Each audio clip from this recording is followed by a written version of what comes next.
Assalamu alaikum wa rahmatullahi wa barakatuh.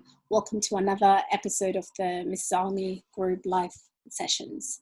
So today we have Fuad Said. Now, Fuad, can you tell us all about yourself, please? Yes, assalamu alaikum. Thank you, Zamzam, for the opportunity and the time. I really appreciate it. My name is Fuad Said. I live in the Washington, D.C. area. I am a father to a very energetic and beautiful 4-year-old boy. And I kind of came across the idea behind Present Parenthood, which is the title of our episode today. Just kind of from my own life experiences, like taking advantage and being cognizant of what I was, I guess, lacking in my childhood, and then trying to just, every generation we want to be better. We want to improve than upon what our parents did. They did a lot of good for us, alhamdulillah, may Allah reward them. And there were some things that they struggled with. So just trying to be advantageous and take advantage of learning from those mistakes and being better for the future generation. That's kind of the I guess, reasoning and the passion or the motivation behind this project, Present Parenthood. Fabulous. So how did you get into writing to start with? So I was always into reading. Like when I was a kid, I was a bookworm. I loved reading. I loved the Harry Potter books. Those were like my first series that I really got into. But then as I got older, my circle of friends weren't really into reading themselves. So therefore I stopped reading because I didn't have anybody to kind of share that hobby with. And then it wasn't cool enough. No, definitely not. It was definitely not cool enough. I've always loved sports, so I was able to connect with my friends on sports, but the reading aspect, it was definitely not that popular growing up. But yeah, I came back into it, I would say like a few years ago, like before I had my son, maybe 5-6 years ago. And then writing per se was like something that I came across through like when I was going through therapy. I was always good at writing in school, but I never thought of it as like a therapeutic hobby. I just did it because I had to do papers and had to do well on my exams. But then I actually used it in a way to express myself and to get my thoughts and emotions and feelings on paper or, type them out nowadays. Mm-hmm. So I just viewed it as like a really, really effective tool because the way I see it, like when you write, it's the perfect listener because it doesn't interrupt you. It lets you get everything off of your chest. It doesn't provide its own opinion or interject or dismiss what you have to say. And it just allows me to feel heard. That's my biggest thing. It allows me to feel like I'm heard. So good, alhamdulillah. So what can you tell us more about Present Parenthood? What should we expect next? I mean, I've seen your first episode now, alhamdulillah. What should we expect next?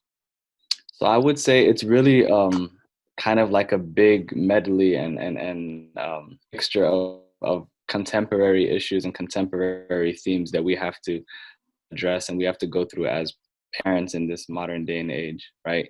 And a lot of it is going to stem from like learning and kind of going back and analyzing our childhoods and seeing like how we can be a lot more effective in terms of like communicating with our children, validating their emotions, dealing with co-parenting, things that, unfortunately us growing up, we never got a chance to see what that looks like in a healthy, more often than not, I'm not going to sit here and paint everyone with a broad brush, but more often than not, we haven't really had a lot of healthy, good examples to like draw upon. So really just kind of highlighting those things that a lot of times just people don't want to talk about. It gets brushed under the rug because it's aib or because it's not something that it's not looked at in a good light. Yeah, it's not common in our community to just freely talk about our problems. Yeah, exactly. Yeah, I understand. So how your 4-year-old right now, is he able to read, write? He definitely loves to read. He's learning how to read right now. Mm-hmm. He does enjoy writing. He's like learning he knows how to write his name and a few little small words here and there, but he enjoys reading a lot. He loves when I read for him. He loves to pretend to read and he'll if he could, he could just go through a book on his own and just read it to himself, obviously Of in his own course. way. So how did you encourage him to grow to love reading? What did you do? I bought him a lot of books. Number one, I was Yeah, reading him from a very, very young age, um, and just kind of, for me, reading was like my first form of entertainment. I didn't really grow up with a lot of TV growing up until I got a lot older. So to me, books was the first form of like getting lost into something and really being, entertained. So I kind of want to pass that on to him, especially in today's day and age where technology is just growing so rapidly. yeah. So obviously, back in March, the entire world was on lockdown, Yeah, and a lot of parents, even though they didn't want to homeschool, they had to. right. So how was homeschooling for you? Oh, it was really hard to adjust to at first.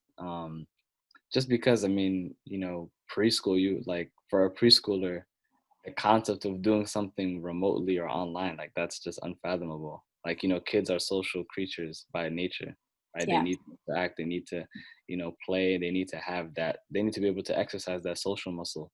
So to see them do it online, it was very, very hard to adjust to at first because their attention spans are not, they're not able to sit there for long periods yeah, of time and stay engaged. However, I will give kids credit, they are very good at being adaptable. So after like the first week or so, he caught on to it. Like he was able to stay focused and stay engaged and, be able to respond to the questions and hmm, follow along with the activities. So it's all about, for me, it's all about like providing the environment. So like I kind of have a setup to where I have a desk for him and, have his books and have his arts and crafts. So just kind of create a space to where he feels like, okay, this is the learning space, the right? So when learning I come, area. Yeah, yeah, I'm mentally turned on to learn. alhamdulillah. So if there's another lockdown, I mean, currently, are you? Is he back to school or is he still homeschooling?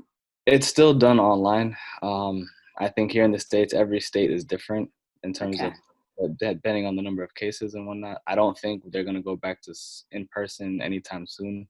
Maybe springtime at the earliest, but Allahu A'lam. okay, So for now, this is how it's gonna be for now. I guess so. Okay, so what advice can you give parents, fathers in specific, in how they can stay involved in their children's lives, for them to play like an active role in their children's lives? I think number one, taking accountability and responsibility. That's the number one thing because in our culture, it's subconsciously inferred that children are the responsibility of the mother. Like it's the mom's responsibility to raise them and to teach them and to feed them and to all of the day to day development of the child is seen as the mom's responsibility, and the father, as long as they provide financially, then they're doing their job. Which there's much more to it than just providing financially. So that's number one, like acknowledging and accepting that responsibility. And then number two, which I feel like is a point that's not really talked about the most, is taking ownership of it.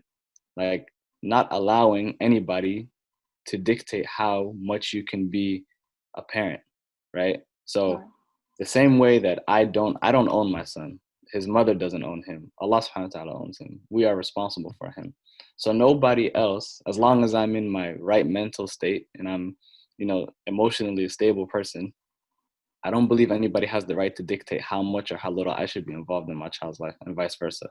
So that also involves, as a man, you taking a certain level of initiative and leadership and being assertive and being like, hey, my son is just as much as, even if you are married, if you are not married to the child's mother, that should never dictate how much you are there for your child, right? Correct. So that involves a certain level, like again, taking ownership, responsibility, and just asserting yourself.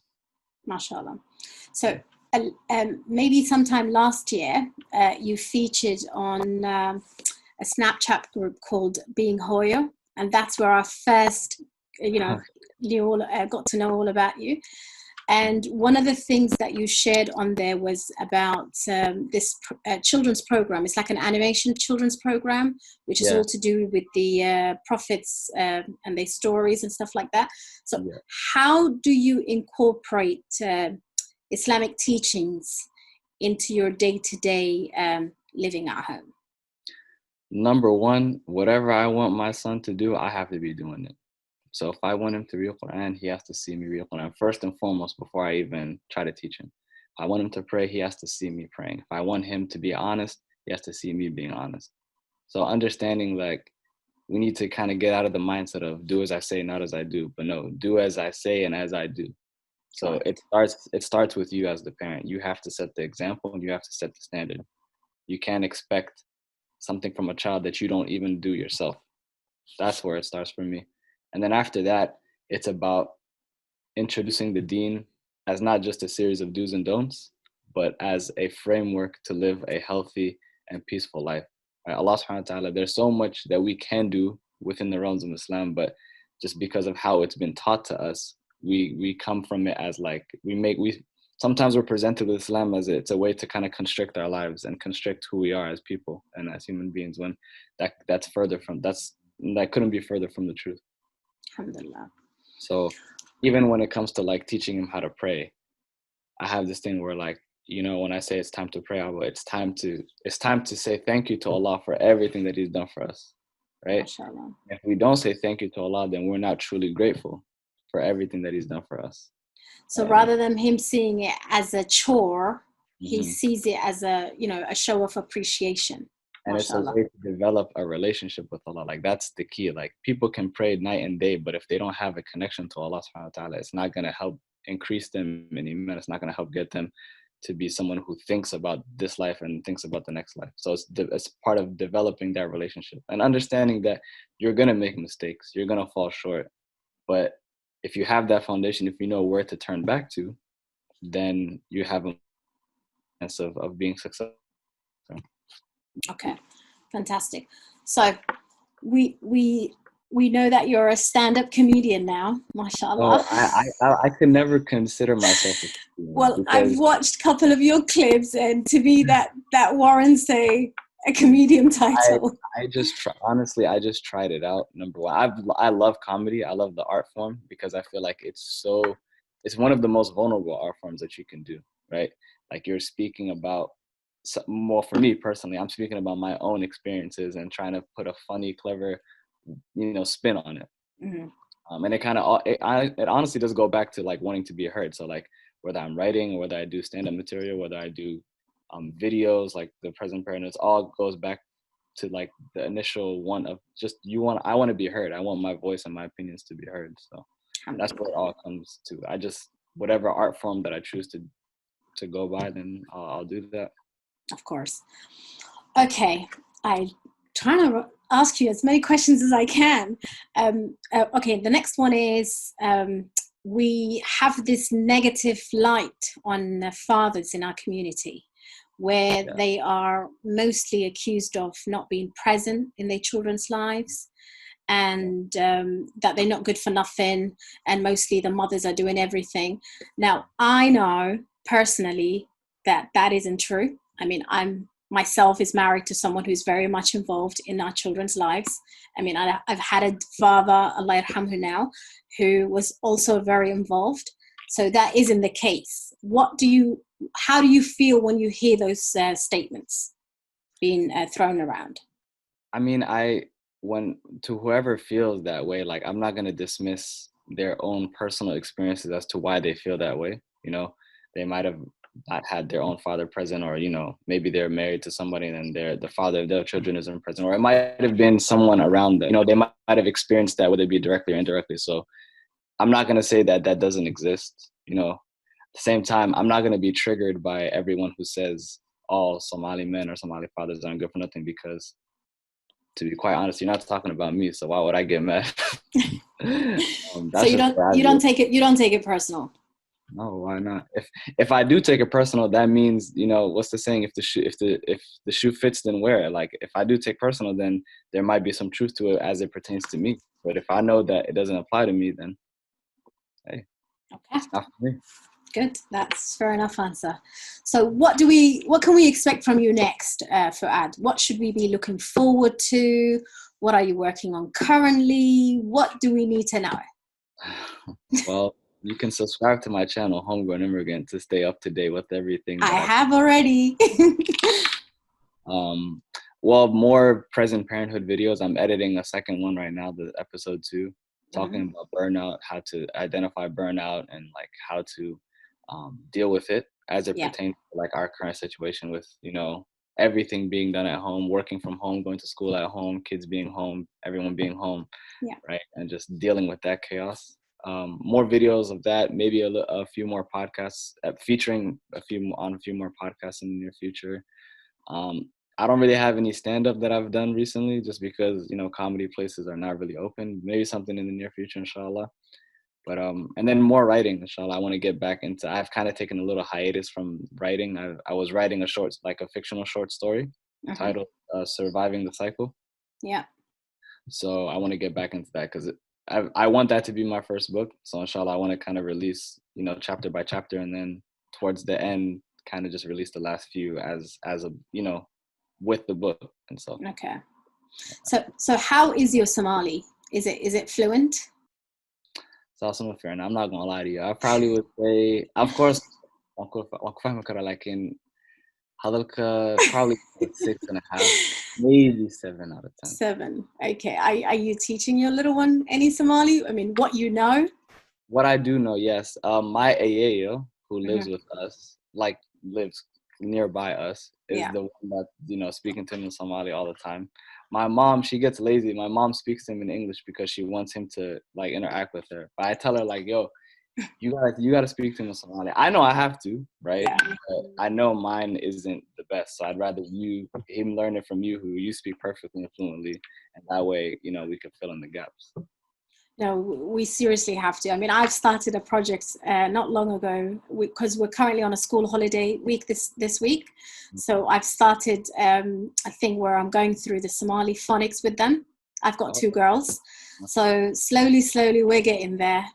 But I think it's really important for us to encourage our children to learn their mother tongue. Even if it's broken, at least for them to just understand. That would be important. It's really key. I think even for us adults, like, I'll be honest, if we weren't faced with so much ridicule and like, you know, when we tried to speak Somali, I think we were a lot more receptive to learning it. But because you're so scared of making a mistake and then being laughed at, like, yeah, you know, you're kind of just like, okay, I want to avoid that in its entirety. All right, last question. Who has been your most inspirational person in your life? Dead or alive, it doesn't matter. My most inspirational person. Well, I'd say persons. I can't limit it to one. Of course. But definitely my mother, for sure. I think learning from her life. I mean, the book Surviving the Cycle is titled. I mean, it's dedicated to her because I am telling her story through the lens of, you know, our modern 21st century, like living in the West, right? Yeah. So I feel like, you know, my mom's story is a story that's a lot of Somali women can relate to because it's very, very common, but her viewpoint it's not one that's really put out there because our parents' generation, they're not encouraged to talk about how they feel or what they've gone through. So I feel like me living with my mother every single day, seeing what she has to go through and observing it on a first-hand basis can allow me to do the best I can to kind of bring her story to life. And then maybe other people can find healing through it and find ways to, you know, be better people because of it. So since this Surviving the Cycle is all about your mum and her life, are you planning on translating that in Somali at any point? Yeah, when I'm done with it, for sure. Definitely. Okay, fantastic. Yeah. Well, that is about it. That's all the questions I have for you. If there's anything else you'd like to add, go ahead. Well, what is it that you so like tell me about your initiative that you have going on right here, because it's mashallah, I'm so happy to see, like, you know, that these kind of things are going on, whether they be in America, the UK, like all over the world. So alhamdulillah. So initially I set up the group just to provide free resources for families that aren't able to afford tuition. So then I can upload, and then it became quite popular during the lockdown. Mm. But then we decided we wanted to do a little bit more and to celebrate our Somali success stories and Somali excellence. So rather than inviting anyone outside of the community, I decided why not approach our own people, so then everyone could just showcase what they do, what they're good at, and that way we can celebrate each other, inshallah. That's Yeah. amazing. It's really important to see people that look like you that are doing things that you aspire to do. So Yeah, and it's very important for our kids as well. yeah. And here in the UK, the only one month that we're allowed to celebrate Black History is the month of October. So, Oh wow! yeah, Over here it's February, but yeah. yeah. So I just thought, let's do something that we can all be happy about and show off that all Somalis are good at something, and it's good for them to know. Absolutely. That is it. Thank you very much, Fuad, for taking the time to join us today. May Allah subhanahu wa ta'ala reward you and give you all the strength that you need to continue being on an amazing dad to your little son, inshallah. No, it's all through Allah subhanahu wa ta'ala's help. I mean, Okay. Assalamu alaikum.